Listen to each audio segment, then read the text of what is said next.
This podcast was recorded on the ancestral lands on Treaty 1 territory, the traditional territory of the Anishinaabe, Cree, Oji-Cree, Dakota, and the Dene peoples, and on the homeland of the Métis Nation.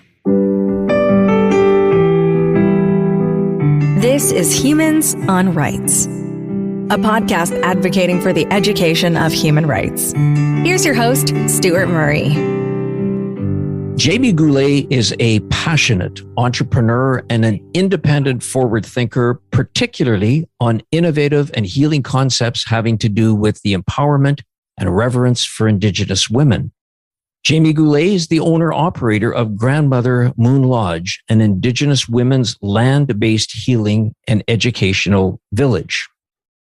Jamie is Ojibwe Métis. She's an artist in many mediums, drum carrier, pipe carrier, and lodge leader. And today, she joins me in conversation on Humans on Rights. Jamie, welcome. Well, hello, Stuart. I'm happy to be here. Jamie, tell me a little bit about your background. First and foremost, the fact that you are an Ojibwe Métis, that's part of your family. Tell me about that. Well, I suppose I'd have to start with saying I came out of my mother's womb, and my mother and my grandfather and grandmother on her side are originally from Waterhen, and they were both Soto, actually, is what they would have been called. And Ojibwe and Soto are the same thing now. In saying that, apparently it's a derogatory term. And what I can tell you is you tell my old Auntie Maggie that, and she would say, I'm Sodi. I'm not saying Ojibwe, I'm Sodi. There's some political aspects in there. And my father actually is from Quebec.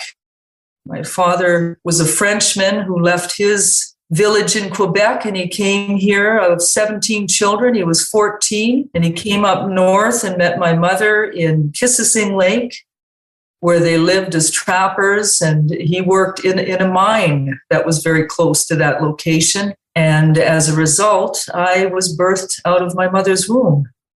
And we didn't know much about his background, but we certainly were raised with my aunties and on my mother's side, who is also Ojibwe. And Jamie, where would you have, whether it's traditional or Indigenous education, where did you get your education that has brought you to what we're obviously going to talk about, this whole Clan Mother's Healing Village? But how did you get there?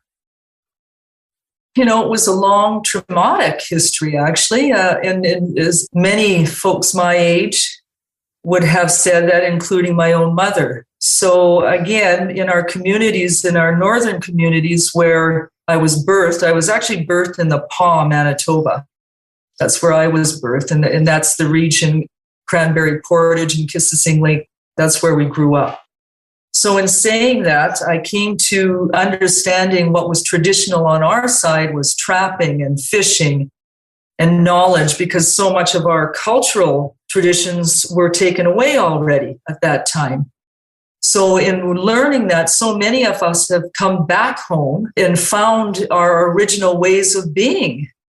And it's a blood memory, and we've connected to those original ways of being and associated and have been lucky enough to reclaim the goodness and the balance of our culture, because in my family, it was no different than anybody else that I know or have worked with over the 25 years we've been doing this work, that there was much alcoholism, which has turned into massive drug abuse. And so I've lost a lot of nieces and nephews to drugs and alcohol. And so that part of our culture, if you want to talk about traditional knowledge, that's what we had to walk through. And that's what we were given as young people when we were growing up. And we've had to acknowledge a coming back, a returning to. So that's what I can tell you about understanding who we are. And a lot of it has come from our elders that are still alive today that can give us that knowledge. And Jamie, just put in perspective a bit, what age would you have been when you started to have this realization about the blood memories that you spoke of and the importance of that? Because when I go onto your website and the Clan Mother's Healing Village and Knowledge Center, there's so much great information on there. So, of course, for listeners, we're going to ensure that all of your social channels are available because there's some wonderful, wonderful information. But I took away from that the importance of that understanding, as you say, going back to that tradition. And that is something that you internally have to understand and recognize before you can get there. Tell me, how did that happen for you? Well, for myself personally, I can't speak for any other of my siblings who have also suffered alcoholism. I would say that when you're birthed into a family that has suffered so much, because the actual culture and the goodness and the balance and the harmony was somehow skewed by alcoholism, a lot of violence and abuse within families, to my aunties and all of that. How you come back to it is, well, in actual fact, how we came back was through my mother. Because my mother, I would say I was only about in my 20s at that time when she said, that's it, we've got to go back to our earth-based spirituality, the roots of who we are as a people. And she started to, and not all of my siblings came along for that ride, but I did. Because I knew that the suffering had brought us there. I knew that in our family, things had to change. I knew that in my cousins' families, things had to change. I mean, we've lost a lot of relatives on the street, not through your bloodline relatives, but relatives in general in our communities. So in saying that, that's where things started to change. We started to say, we've got to go back to the land. We've got to start healing. We have to resurrect the information from the matrilineal indigenous knowledge and sharing. And we've worked very hard to do that over the last 25 years. We've worked extremely hard to bring back that balance and that knowledge of full traditional values. So, Jamie, when your mother, sort of had the conversation, or however, she in her way brought you along for that part of the journey, that's incredible leadership in an environment, I'm sure, that was very, very difficult. And that sounds like your mother was quite a remarkable woman. She indeed is. And is she still alive today, Jamie? She is. She's 88 years old and going strong. She is the co-founder of Clan Mother's Healing Village and Knowledge Center. It has been through her vision that we were able to seek a stronger ground to stand on as Indigenous women coming together and resurrecting those values that through colonization were also lost. And for your mother and for you and for some of the other clan mothers, Jamie, and some of the other elders that are a part of this process, we're going to talk about where you are today, and you've established a tremendous amount over this time. But if you're able to share at the very beginning some of the challenges that it would be to try to change people's sort of, I'll just say, traditional thinking from a colonization perspective to the earth and all of those elements that are so important that you talk about with respect to healing. What were some of those challenges like? Well, the challenges were even at the beginning. I remember, and I can only speak through, an Indigenous matrilineal knowledge sharing space, because that's what we've been working so hard on. We have multiple traditions and multiple communities and multiple different tribal affiliations and ways of working and doing things.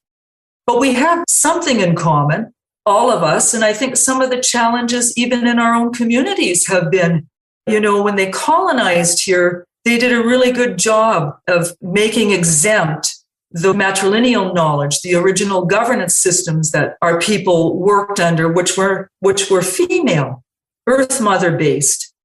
So those were the challenges, I would say, that we would meet with the chiefs. We would have men, there would be disdain towards it because they have forgotten that our original ways were through the womb of a mother and to the grandmother and to the Mother Earth.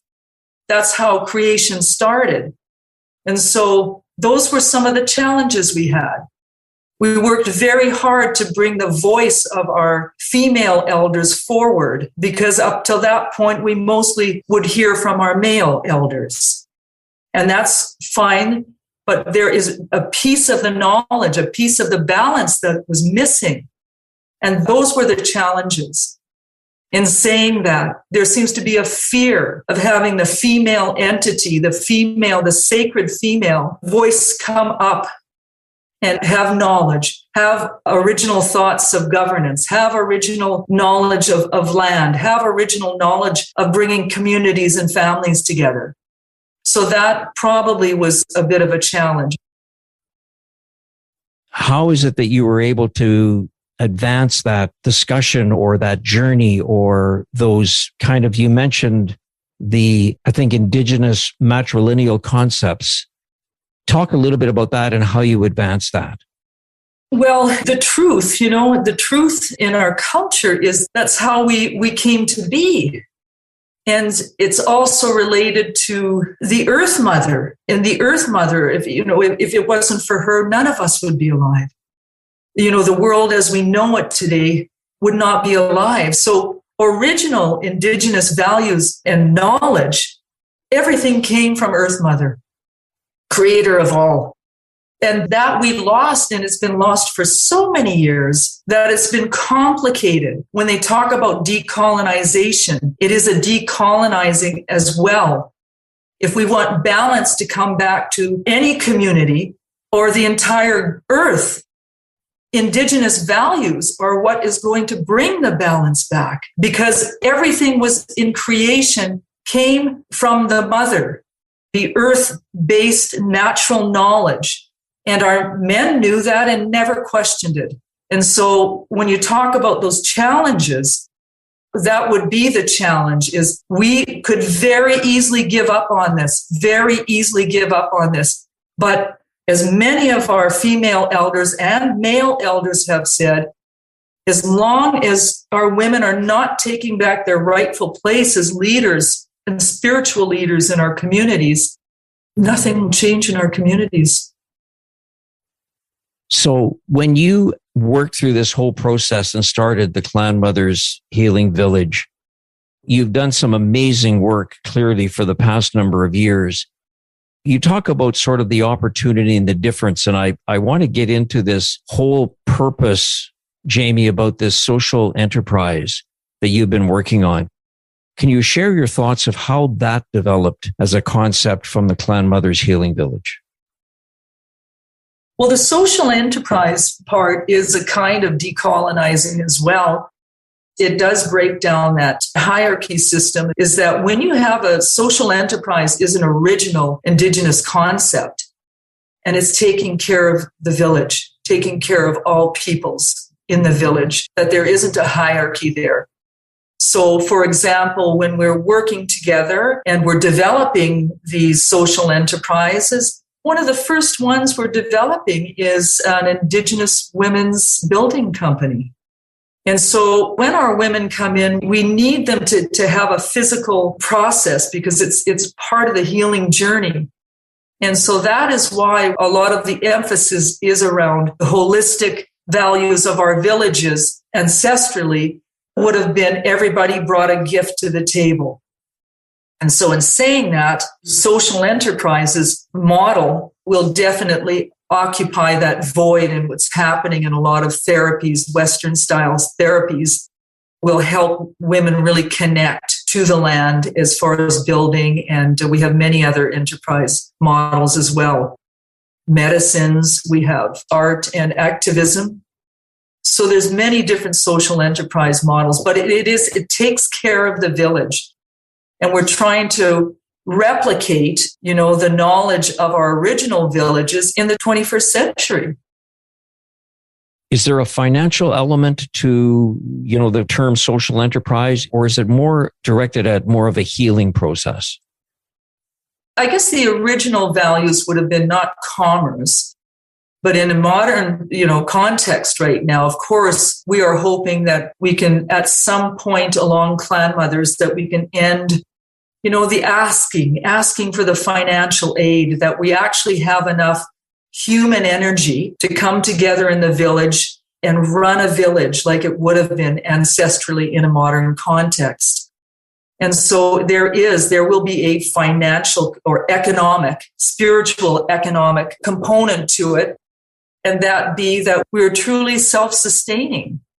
We can come together as a people, sit in our village, and come up and always have all the elements around us and the human content. And so that the village runs in a good way, that nobody's left out, that the most vulnerable in our communities are taken care of first. That is all a part of social enterprise. It's not, you don't build a village, you build a village together.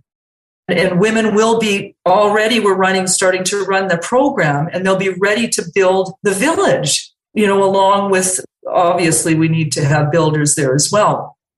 So in saying that, it's a holistic model of the village that we're trying to return to. And if we can, our own governance system, even within that, we have worked on it over a year and a half already, and that will be implemented. It's around, the information and the knowledge that we've been extracting from our elders on how a village should be run. So we've been working on that for quite a while. And it is, again, through matrilineal, the clan mothers, the grandmothers' advisory councils that were here before us, that nothing would have happened in a community or a village without their approval. I just heard something the other day. It was about policing on one of the communities. And they said what they're starting to do now, and we were just so overjoyed when we heard this, that in some of the communities, they're starting to put a police hat on some of our female elders because the youth and all the people in the community have such reverence for them that it has stopped crime in the communities incredibly. Amazing. Thanks for sharing that, Jamie. One of the things that you reference, and I heard you in a presentation you made, and you referenced the term village a lot. And you talk about the Clan Mothers Healing Village, and you've talked about going back to sort of what that village was. Why is the term village important to you in this context? Well, again, we are in the 21st century. And we're trying to resurrect information and to put it in a context to say we're just another organization or agency or a group of people or an addictions home or a treatment house or a group home. And all of these terms that have been labeled on Indigenous people forever, it doesn't say what needs to be said. And a village, that saying that has come out of many Indigenous villages. It takes a village to raise a child. We're birthing something now. We're birthing something that could help people so much that we need to call it a village. There's no other name for it. We won't use terms like a treatment house or an addiction center or a group home. That language has got to stop. When we have our people coming in and they've been so hurt and so traumatized in their life, they are beautiful exactly where they are. Walking in that door, they are just perfect exactly where they are because that's all they are inside. It's like any other human being. What you have and don't have doesn't matter at that point. It doesn't matter. It's who you are, that spirit, that soul inside that person. And that's where we're working from. So, Jamie, who would be some of the women, young women, maybe elders, etc., who would be people that you would be reaching out to or providing that safe place for people to come? Who are some of these women? What is their background? They are women who were birthed into a system that already has hundreds of years of oppression and colonization. There are women who believe that who they are today is all they are, which is not true. In Western society has labeled them so, it's just been painful how they've been labeled. And so those are going to be the women that are coming.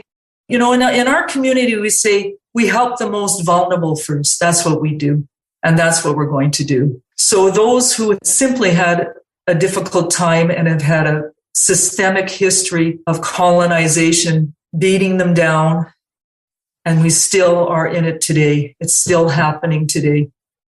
That's a question, I think, that has to be asked to every human being. Why are Indigenous people, Indigenous women still suffering so much today? The churches couldn't help them. Everybody who's trying to help, it's not working. And that's why it's so important for us to go back to the very roots of what's changed. And to us, the missing link is the eradication of our Indigenous matrilineal wisdom. That's the balance that our communities need back right now.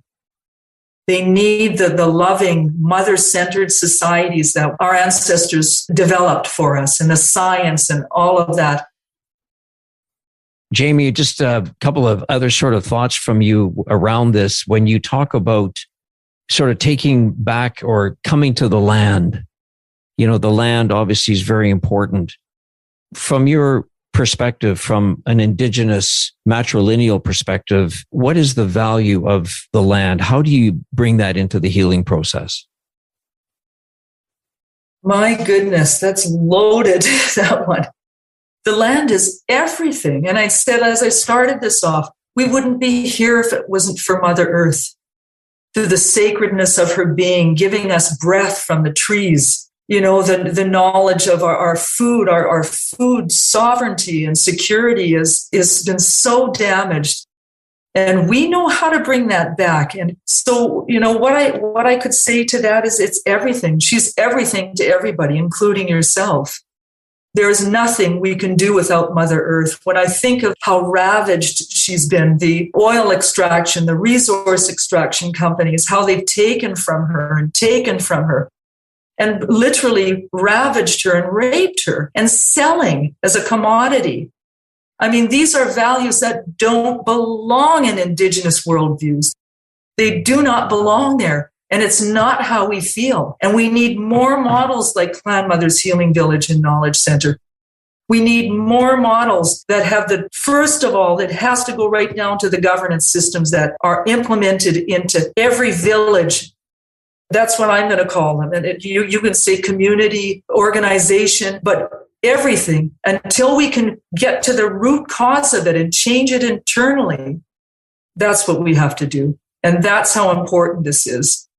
And it doesn't matter if people say it's not about male and female. It's not even about gender issues at all.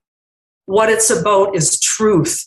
And it's about the trees. And it's about our animals. And it's about our waters. And it's about the oceans.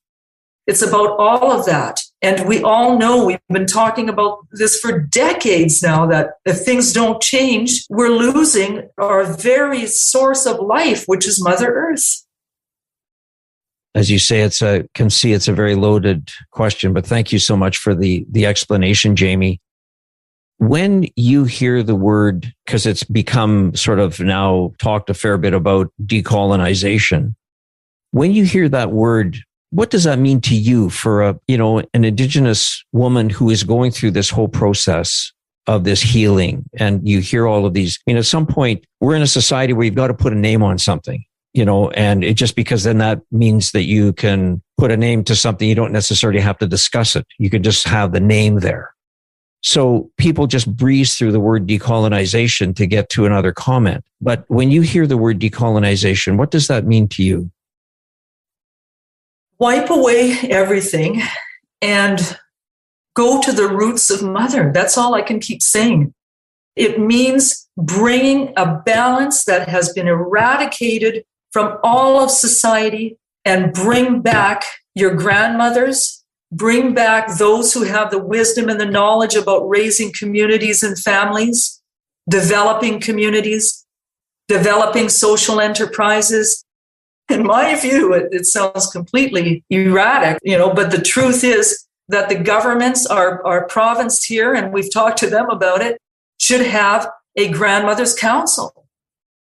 Until we start to resurrect those values again, that's how important it is to us in doing this. And though our values, earth-based spirituality, and our values are good for all peoples will benefit from understanding that before you make decisions, that could possibly hurt people or crush people or bomb people, go to your grandmother councils, the Clan Mother systems, because they're in everybody's history. Things changed when man-made religion came into power. But all peoples, even in yours, if you go back far enough, you will have earth-based values that your peoples acknowledged and followed. The world has changed. Mother Earth is still here. That same grandmother moon that we see on those beautiful full moons is still here. It's the same one that saw all of humanity develop, and as well as grandfather son. So those are indigenous worldviews. Those are indigenous values. And when we can walk gently and understand that when we get up in the morning, it's not just into the corporate office or wherever you work. We have to start acknowledging as human beings where we all come from. Is it fair enough for me to ask this question, Jamie, from your perspective? We've had for our first National Day of Recognition around Truth and Reconciliation. Was the first Canadian day to stop and understand or try to learn about that. When you think about that process or that day or that conversation, or how do you see that, if you do, on the education element of the relationship around what Clan Mothers healing is trying to do? Do you see that as part of it? Of truth and reconciliation, I think that the words have to be actionized. We need to, those of us that are in situations that can develop new models of being, and right down to the internal governance systems, I think only then will we see. I think it's a wonderful, people are being educated through the TRC. Absolutely. There's been so many changes, with Mayor Bowman, the signing of the reconciliation, and there's been so many things happening. But I think it's so hard for people to understand a new way forward, or not really a new way. But as I always said, our ancestors had something that needs to come back now. It needs to come back because our world has gone so far under patriarchal rule that there's been much damage now, particularly lately with the COVID. And our elders say that's a sign for people. And then with the war now, it's been a hard go the last 2 years. And I think that in saying that, we should all understand that whatever we can do and anything that anybody has any leadership in, that we soften the path forward. We soften the path forward. And we stop thinking about economics and finances. I know we too have to acknowledge that, but we have to acknowledge it with different teachings in our heart. That we're here to help each other. We're here to help each other move forward and to change things. And change takes a long time, but it is happening. I appreciate you bringing that, sort of around to a point of view when you look at some of the challenges. I mean, there's so much work to be done, but to note that at least there's some change that is happening that is positive. And I want to just get into one of the other reasons I wanted to chat with you, Jamie, is that you're now involved with community members and elders in developing a large-scale, sustainable, eco-centered healing and educational village. You've got about 130 acres, I gather, that you have been able to secure, and you're in the process. Tell us about that project and how that's coming along. Well, it's very, very exciting, and I'm just so happy to be a part of it because it's coming along just fine. And we have so much allyship connected to the project as well. We've got there's so many people out there that desire to see this internal change and this internal village model come into full fruition. And so in saying that, we have wonderful allyship. We have incredible, our Elders Council has such strong voice and determination in this happening too. And so it's a passion, I think, of so many of us. And we're lucky enough to have drawn people to the concepts that we're sharing, and the people that are coming together with us really, really understand that some change will come out of this. And also understand the only way that this can happen is because it's Indigenous-led and it's female elder-led as well. So in saying that, there's just wonderful things happening, and we're putting shovel to ground now, and we've had some demolition done already, and we'll start building through this spring, summer, and fall into next year, and we're hoping to be open in the fall of 2023. Fall of 2023. Fantastic. And that is a place, Jamie, that will welcome women from all throughout Manitoba, or is it open to any woman who's looking for healing to come, or how will you sort of, get a sense of who the women are and where they might come from? Well, we're very well connected. We've been working for 25 years in Indigenous-led organizations in the city and in anything that has to do with Indigenous-led agencies. And so we're very well connected through justice and child and family services and all those. We've been doing this for quite a while. So we have built relationships throughout the years with all the communities as well. And so we're well connected there, and it's just a matter of laying down our resources. And so yes, it'll be open to everybody in Manitoba and also across Canada. It'll be a replicable model because of the different systems, internal operational systems we'll be using.